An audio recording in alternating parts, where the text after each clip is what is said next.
සුබ දවසක් හැමෝටම. අද මම ඔයාලට අරගෙන ආවේ රසම රස චිකන් එකක් හදාගන්න විදිහ. මේක ඇත්තටම හරිම ලේසියි හදාගන්න. වැඩි වැඩ නෑ. බොහොම පොඩි අමුද්‍රව්‍ය ප්‍රමාණයකින් ඉක්මනට හදාගන්න පුළුවන්. අපි බලමු මේ රසම රස චිකන් එක හදාගන්න අපිට මොනවද ඕන කරන්න කියලා. මෙතන මම අරගෙන තියෙනවා චිකන් ග්‍රෑම් 300ක්.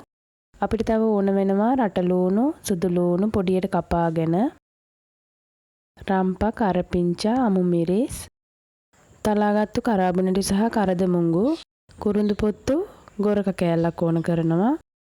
ආයි මිරිස් කුඩු තේ හැඳි 1/4යි, ලුණු කුඩු තේ හැඳි භාගයයි, කහ කුඩු තේ හැඳි කාලයි, ගම්මිරිස් කුඩු තේ හැඳි 1යි, බෙදපු 3/5 කුඩු තේ හැඳි 1ක් ඕන වෙනවා.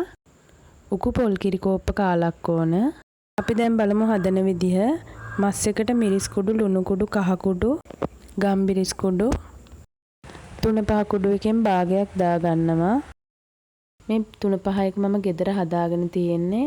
ඒකත් හදන්න හරිම ලේසියි.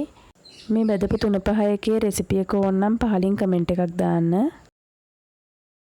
ඊට පස්සේ මේකට අපි තලාගත්තු වෙනසාල්, කරාබුනැටි, කුරුඳු පොත්තු, ගොරක කෑල්ල දාලා හොඳට අතින් කලවම් කරගන්නවා. මස් කෑලි වල ඒ මිරිස් කුඩු 3/5 දැවටෙන විදිහට හොඳට කලවම් කරගන්න ඕනේ. මේ විදිහට හදාගත්තු චිකන් එක විනාඩි 5ක් 10ක් විතර තියන්න. තියලා ඊට පස්සේ භාජනයක් ලිපේ තියලා ඒකට තෙල් ටිකක් දාලා ඒක රත් වෙනකොට හීනියට ලියාගත්තු සුදු ලූණු, රට ලූණු, රම්පා, කරපිංච දානවා. දාලා ටිකක් ඒක බැදෙන්න අරිනවා.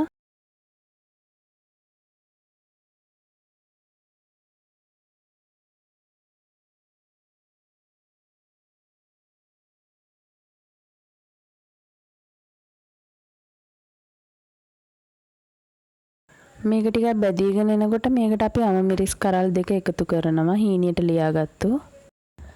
එකතු කරලා මේක ටිකක් බැදෙන්න අරිනවා. බැදෙන්න අරලා ඉවර වෙලා අපි චිකන් ටික එකතු කරගන්නවා.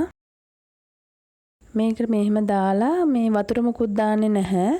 මේ විදිහට ටිකක් කලවම් කරලා මද ගින්දරේ වහලා තියෙනවා. ගින්දර වැඩි කරන්න එපා. මද ගින්දරේ වහලා තියෙනකොට අර චිකන් එකේ තියෙන වතුර ගතියයි තෙලුයි ඒක මේකෙන් එළියට ඇවිල්ලා ඒකෙන්ම තැම්බෙනවා චිකන් එක. එතකොට තමයි රසට එන්නේ.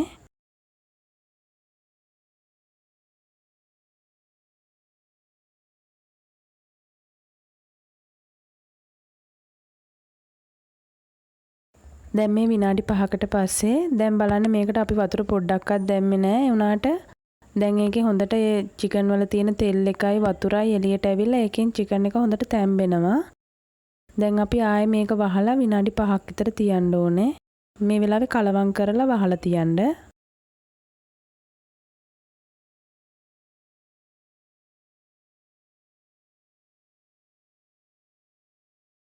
දැන් මේකට අපි වතුර කෝප්ප කාලක් විතර එකතු කරගන්නවා. ඔයාලට හොදියේක අවශ්‍ය විදිහට වතුර දාගන්න පුළුවන්.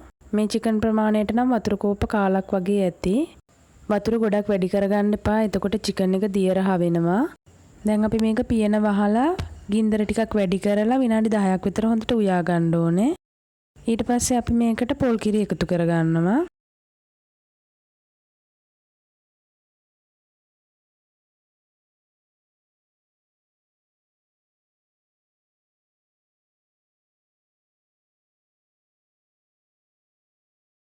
මේ වෙලාවේ අපි අර ඉතුරු කරගත්තු බෙදපු 3/5 කුඩු ටික එකතු කරගන්නවා.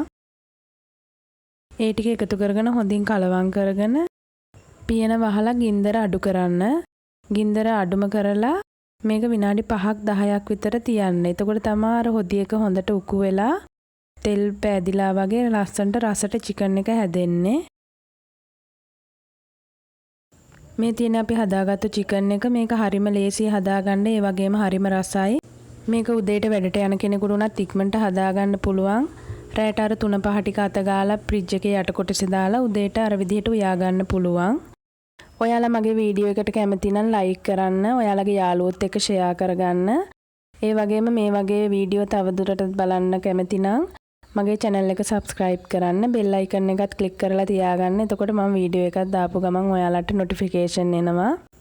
මගේ වීඩියෝ එක බැලුවට ඔයාලට ස්තුතියි. සුබ දවසක්.